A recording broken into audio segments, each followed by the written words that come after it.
Roger Stone, we looked it up in January, in February, in March, in April, in May, in June, until the point I said, stop it.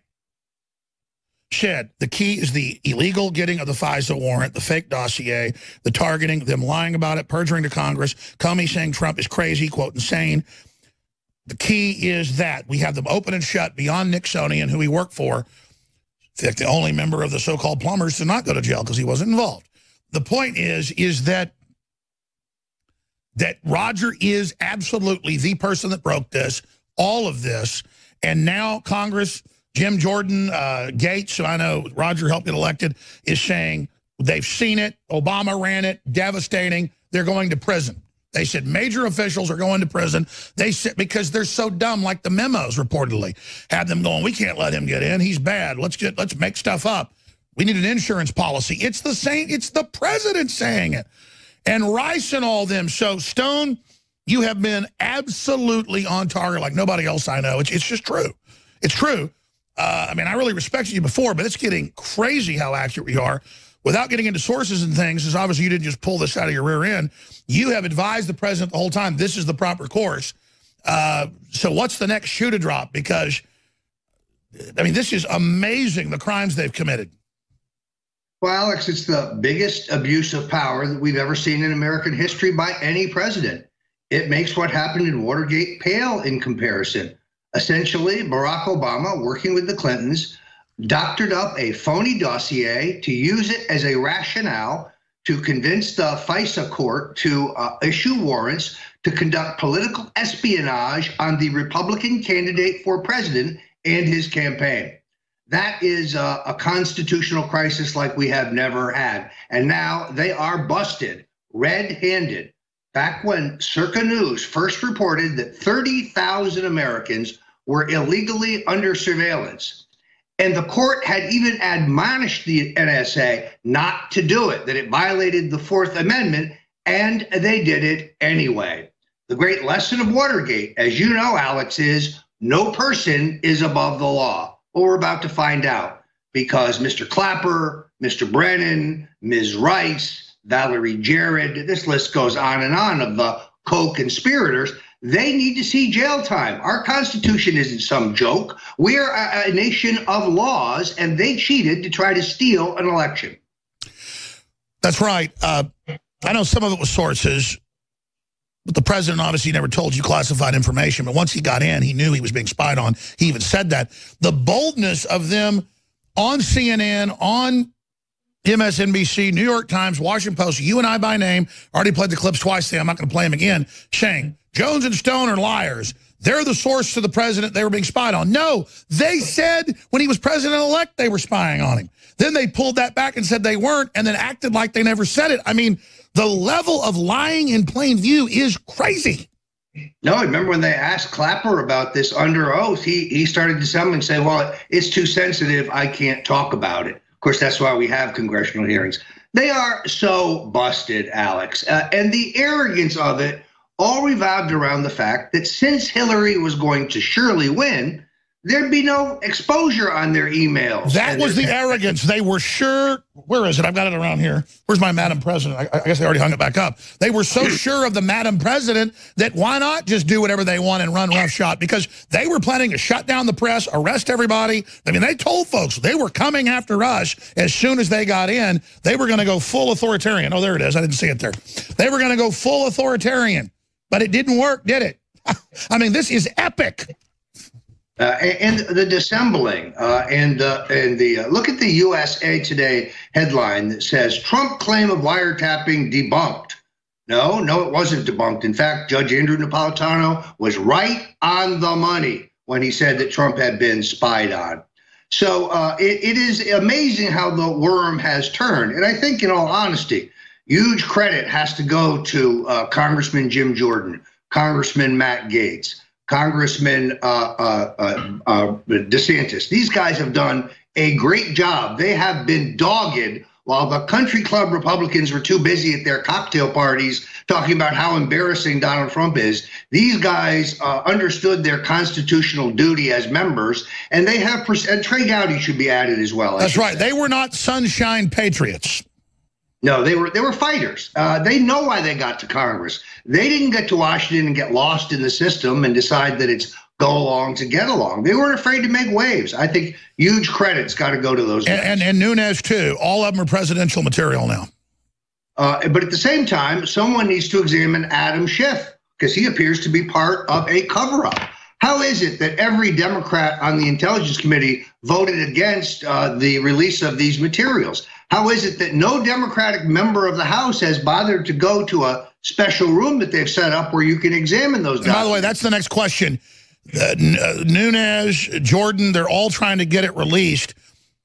Just release it. I mean, we know, what's the word on what's in that file? Well, what we know, Alex, is that they went to the Fisa court in July asking for the surveillance of Trump and his team, myself included. And they were shocked when the judge said no. Then they came back several months later. They didn't tell a different judge that the court had already denied this. That's the key. And they buffaloed him into approving it. And then they were actually laughing about how dumb the judge was afterwards. So it's the connecting of the dots between the phony dossier and the government funding of that after it passed from Republican hands. It's the organized criminality of what they did there, paying for it, lying to Congress. Comey and all of them said that they weren't involved and said it was insane. I mean, there's that whole other area. Yeah, you've had perjury in front of the Congress, most definitely on the part of Comey extensively. He sat in the same seat that I sat in front of the House Intelligence Committee, and he lied his derriere off. But it's okay. He's about to teach a course on ethics. Yeah, from prison. But seriously, let's talk about when is this going to come out and what does it say? The word is it's got Obama on it. Obama actually basically ordered the judge to do it. We'll be right back. Well, talking to Roger Stone, he just got invited to speak to the Oxford Union. I was invited to speak to that. I was in the middle of a contentious divorce, so I just couldn't go. I couldn't do it. I had to be with my children. But I do want to probably re-accept that. Of course, there was other invitations that were accompanying that were more secretive. And then Cambridge invited me right after. That's kind of two warring factions, little bit of the whole underground stuff that goes on that I'm not involved in. That's another reason I've not gotten involved in it all. There's a lot of old secret societies. We'll just leave it at that. But Roger Stone joins us right now, ladies and gentlemen, and just recapping the bombshell news. Then I want to get into why in heavens would Trump agree, as they're saying he is, to meet with Mueller unless it's to chew him out and interrogate him about how he got a Justice Department waiver to be in business with the Russians and to chew him out about how he colluded with Hillary. I mean, I wouldn't answer any of his questions. If it's to dress him down and to maybe videotape it, then I would do it. Why in Hades would Trump meet with him? You know, Alex, I had dinner with our mutual friend, Judge Andrew Napolitano, the other night, and he put it best. This is a perjury trap. The president would have to have a death wish to walk into such a one-sided inquiry. It's almost suicidal. I don't understand why the president, his lawyer said they're now negotiating over his testimony. I am praying that he will change his mind. It's just not in his interest. But what it proves, once again, is that having run the whole gamut on Russian collusion and found nothing, we're back to the firing of Comey again as the pretext for Trump's impeachment. Oh, he obstructed justice, or he perjured himself. Well, don't give it to them, Mr. President. They need you to incriminate yourself. That's what they're going to try to trick you into doing, saying something that they can twist. I am praying that the president changes his mind. Well, he just knows he hadn't done anything, so he thinks, why not? They'll make something up. He's got to videotape the whole thing. I mean, Comey made up memos, said he didn't, perjured himself. This is a group created by Clinton's people, by Rosenstein. It's a joke. They should all be arrested, and that's my next question. What is the next shoe to drop with Jordan and Gates and all of them saying nexus criminal charges for high-level officials? I know we don't like to have internal stuff like this that could trigger a civil war. The Democrats are already pushing a civil war. I mean, we have to smash these criminals now. And I know it's dangerous to go up against these thugs and say that on air. Whatever, somebody's got to do it. They're never going to go away. You don't have Hitler start World War II, and then in 1945, when you're closing in on Berlin, let him go ahead and stay in Berlin. You know he's going to reconstitute and attack again. You got to get him. Well, what I learned yesterday, Alex, is that Rod Rosenstein, the de facto attorney general of this country, left a time bomb. They had the president sign a document that changed the order of succession, the order of authority at the Justice Department.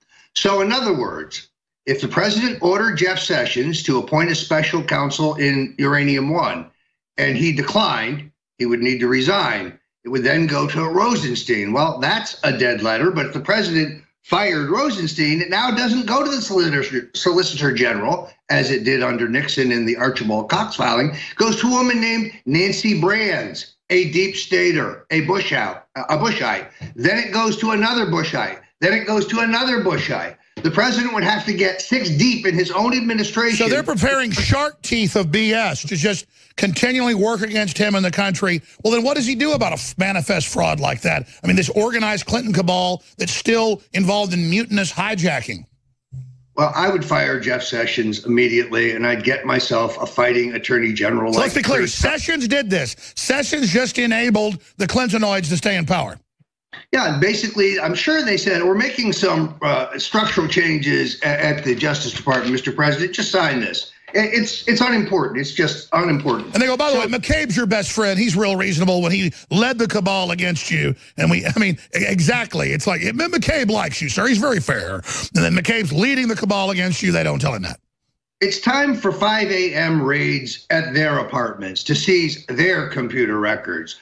Mueller, Comey, McCabe, and Rosenstein all need government visits from the FBI. There's very honest men and women who work at the agency at the lower levels. The rotten crowd is at the top. This place needs a house cleaning desperately. Well, I know you and Dr. Jerome Corsi have amazing FBI contacts. You helped round up in the 80s a big Russian network and everything else. You were working for Nixon and all these other anti-communists. You're well known for that. You know a lot of FBI agents. What is the word from them on what's happening and going on? Well, now they're cheering. Most of the agents that I know were dejected during this election. They knew exactly what was going on and they hated it, but they're company men and they're mid-level and low-level men and women. Now, many of them are very pleased to see Peter Strzok and his lover about to get their just desserts, and to see that the false clothing of Mr. Comey and Mr. Mueller has been ripped away. And we can see that this whole cabal is just a partisan hit squad of Trump haters. They have no regard for law and the Constitution. Well, that's my next question.